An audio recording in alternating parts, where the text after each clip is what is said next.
Nate said, I'm Shayne Hartman. This is my husband, Tyler. And first of all, thank you so much for having us here today. This is our first time to Endurance, so really happy to be here. You're probably wondering how we're connected to Endurance. It's through the Bass family, so good family friends, and Anthony has actually been involved in our ministry. So he's been pretty involved in our ministry, Athletes in Action. Yeah, so my wife Shane and I have just recently joined full-time staff with Athletes in Action at the University of Minnesota. And essentially, Athletes in Action is a sports ministry, and if any of you heard of Crew or Campus Crusade for Christ, it's just the sports ministry under that. And we joined staff last May, and we're so excited to be a part of this team at the University of Minnesota. And actually, Shane played basketball at Minnesota, and I played football there, so we're both heavily involved as students as well. And yeah, so just a little bit about our testimonies, our stories of how we got to where we are today. So for me, I grew up in the church, but it was never that important to me. It was one of those things where, I'd go to church, but, it just stayed at church. It wasn't a focal part of my life. And so for me, going into senior of high school, I was a big man on campus. I had offers coming in from all around the area. Feeling really good about myself, just waiting on my dream school, Minnesota. And 2 games into my senior year, things are going great, playing well, and halfway through that game, I actually tore my ACL, and it was very devastating for me. My identity was completely in football. To find who I was, all the decisions that I made were based on, well, how's it going to affect football? So it was a time where I was having difficulty finding purpose in my life, or it was very evident that football was my idol, football was the god of my life. And I'm like, you know what? I'm going to make this plan for myself. I'm going to make it to Minnesota. And 2 weeks before signing day, my position coach at Minnesota called and said, you know what, Tyler, we know you got hurt, but we'd love to offer you a preferred walk-on. And it was completely overwhelming. Schools were pulling back offers. I didn't think I was going to have anywhere near the opportunity to go to Minnesota. But like I said, I was making this plan for myself. I failed to recognize it was completely due to God's grace. And going to Minnesota, I still put my identity in my sport. So going on, get to Minnesota, things are going great my freshman year, playing well. And halfway through that year, I tear my ACL again for the second time. And this was even worse than the last time. Major identity crisis. Who am I without football? And keep going and just feeling purposeless. Everyone knows me as this football player. Who am I without football? And not long after that, I got invited into a discipleship group with Athletes in Action. And yeah, I guess I'll give these guys a chance. I guess I'll give it a chance. And for the first time in my life, the gospel was shared with me. The news that Christ died on the cross and rose again so that I could have a personal relationship with him through faith alone. And I just had never heard it that way before. I accepted Christ into my heart, and I began to see my life change. I went from my identity being in my sport to Christ, temporary value to eternal value. And it was so freeing to know, you know what? Football is going to end someday, but if and when it ends, everything's going to be okay because I know my eternal destiny and purpose that is in Christ alone. And for me, I grew up in a Christian home. Got my crazy parents in the front row here. And so I put my faith and trust in the Lord at a young age in 2nd grade when my dad shared the gospel with me. I remember it clearly in the basement of my house. Shared the gospel with me and I prayed to receive Christ. But it wasn't really until 8th grade when I really started to pursue a personal relationship with the Lord and had a desire to get into His Word and know Him more personally. And so really grew in my relationship with God in high school, but going into college, I wasn't really comfortable or confident in how to share my faith with others or the gospel or how to lead a Bible study for that matter. And so I remember freshman year at the University of Minnesota, tried like every ministry on campus because I was determined not to drift away from the Lord in college like it's so easy to do. And so the one ministry that stood out to me was Athletes in Action because of their model of discipleship, which we'll talk more about.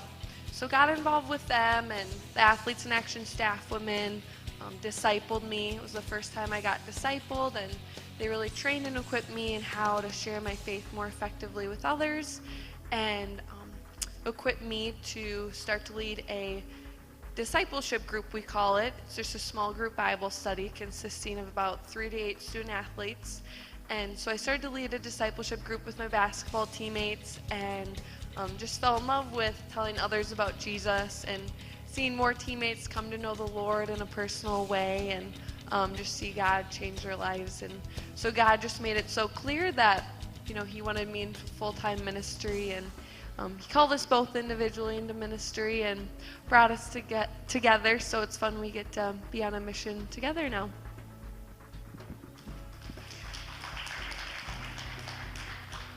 Yeah, so our mission with Athletes in Action is making disciples who make disciples. A disciple being a follower or learner of Christ. And when looking at, okay, how do we want to do ministry? We looked at Jesus. What did Jesus do? He had his 12 disciples. He poured into them. He did life with them. He broke bread with them. And he ultimately modeled life for them. And it was just such a great thing. So if it was good enough for Jesus, it was good enough for us. So looking at it, for example, we have the core group of student leaders, and what happens is we have the men's and women's side, and every week we have a staff member with Athletes in Action lead them through a discipleship group.